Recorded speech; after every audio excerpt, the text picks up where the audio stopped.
Hi ಎಲ್ರಿಗೂ. ನಾವಿವತ್ತು ಮನಸ್ಸಿನೊಳಗಿನ ನೋವನ್ನು ಹೇಗೆ ಹೊರಹಾಕಬೇಕು ಅನ್ನೋದನ್ನು ಒಂದು ಕಥೆಯ ಮೂಲಕ ನೋಡ್ಕೊಳ್ಳುವ. ಒಂದೂರಲ್ಲೊಬ್ಬ ರಾಜ ಇರ್ತಾನೆ. ರಾಜನಿಗೆ ಎಷ್ಟೇ ಐಶ್ವರ್ಯ ರಾಜ ವೈಭೋಗಗಳಿದ್ದರೂ ಕೂಡ ಮನಸ್ಸಲ್ಲಿ ತುಂಬ ದುಃಖ ನೋವು ಆವರಿಸಿಕೊಂಡಿದೆ. ಹಾಗೆ ಒಂದು ದಿವಸ ತನ್ನ ಮಂತ್ರಿನ ಕರೆದು ತನ್ನ ಮನಸ್ಸಲ್ಲಿರುವ ನೋವನ್ನು ಹೇಳಿಕೊಳ್ತಾನೆ. ನಾನು ಮನದೊಳಗೆ ತುಂಬ ನೋವನ್ನು ಅನುಭವಿಸ್ತಾ ಇದ್ದೇನೆ. ನನಗೆ ಈ ನೋವಿಂದ ಹೊರಗಡೆ ಬರಲಿಕ್ಕಾಗ್ತಾ ಇಲ್ಲ. ನನಗೆ ಎಷ್ಟೇ ರಾಜ್ಯ ವೈಭೋಗ ಏನೇ ಇದ್ದರೂ ಕೂಡ ನನಗೆ ಈ ದುಃಖ ಅನ್ನೋದು ನನ್ನನ್ನು ಆವರಿಸಿಕೊಳ್ತಾನೇ ಇದೆ. ತನ್ನವರನ್ನು ಕಳ್ಕೊಳ್ತೇನೆ ಅನ್ನೋ ಭಯ ಆಗ್ತಿದೆ, ಶತ್ರುಗಳ ಭಯ ಆಗ್ತಿದೆ.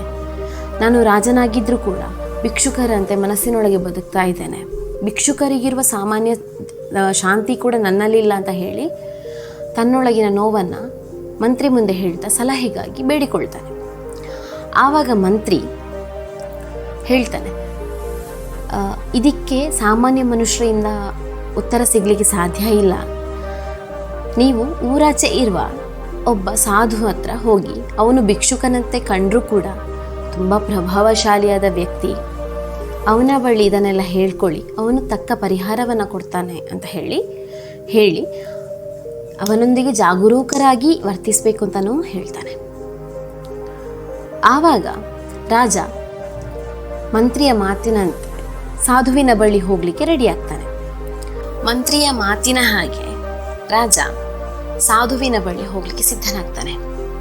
ಊರಾಚೆ ಸಾಧುವಿನ ಬಳಿ ಹೋಗಿ ಅವನ ಮುಂದೆ ಕೈ ಮುಗಿದುಕೊಂಡು ನಿಲ್ತಾನೆ. ತನ್ನ ಮನಸ್ಸಲ್ಲಿರೋ ನೋವನ್ನು ಸಾಧುವಿನ ಮುಂದೆ ರಾಜ ಹೇಳ್ಕೊಳ್ತಾನೆ.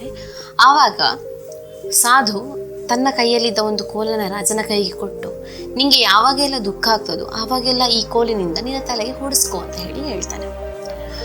ಸಾಧುವಿನ ಮಾತಿನಿಂದ ರಾಜನಿಗೆ ವಿಚಿತ್ರ ಅನಿಸಿದ್ರೂ ಕೂಡ ಮಂತ್ರಿಯ ಮಾತನ್ನು ನೆನಪಿಸಿಕೊಂಡು ರಾಜ ಸ್ವಲ್ಪ ಜಾಗರೂಕನಾಗಿರ್ತಾನೆ. ಸಾಧುವಿನ ಮಾತಿನಂತೆ ರಾಜ ಕಣ್ಣು ಮುಚ್ಚಿಕೊಂಡು ಕುಳಿತು ಧ್ಯಾನದಲ್ಲಿರ್ತಾನೆ. ಆವಾಗ ರಾಜನಿಗೊಂದು ವಿಚಿತ್ರವಾದಂತಹ ಒಂದು ಅನುಭವ ಆಗ್ತದೆ. ರಾಜ ತನ್ನ ಮನಸ್ಸೊಳಗೆ ಕೂತು ಯೋಚನೆ ಮಾಡ್ತಾ ಹೋಗ್ತಾನೆ.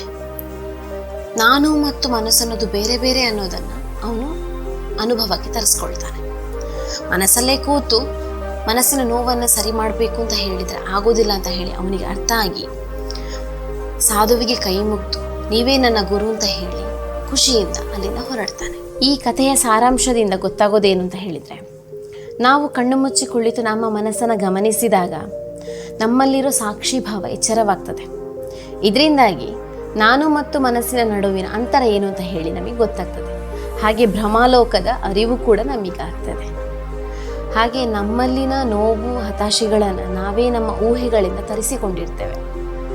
ಯಾವಾಗ ನಾವು ಈ ಊಹೆ ಭ್ರಮೆಗಳಿಂದ ಹೊರಬರ್ತೇವೆಯೋ ಅವತ್ತೇ ನಮ್ಮ ನೋವು ಹತಾಶೆಗಳನ್ನು ಎಲ್ಲ ಹೊರಗೆ ಹಾಕಲಿಕ್ಕೆ ಸಾಧ್ಯ ಆಗ್ತದೆ. ನೆಕ್ಸ್ಟ್ ವಿಡಿಯೋದಲ್ಲಿ ಇನ್ನಷ್ಟು ಹೆಚ್ಚಿನ ಮಾಹಿತಿಗಳೊಂದಿಗೆ ನಾನು ನಿಮ್ಮ ಮುಂದೆ ಬರ್ತೇನೆ. ಅಲ್ಲಿವರೆಗೂ ನಮಸ್ತೆ.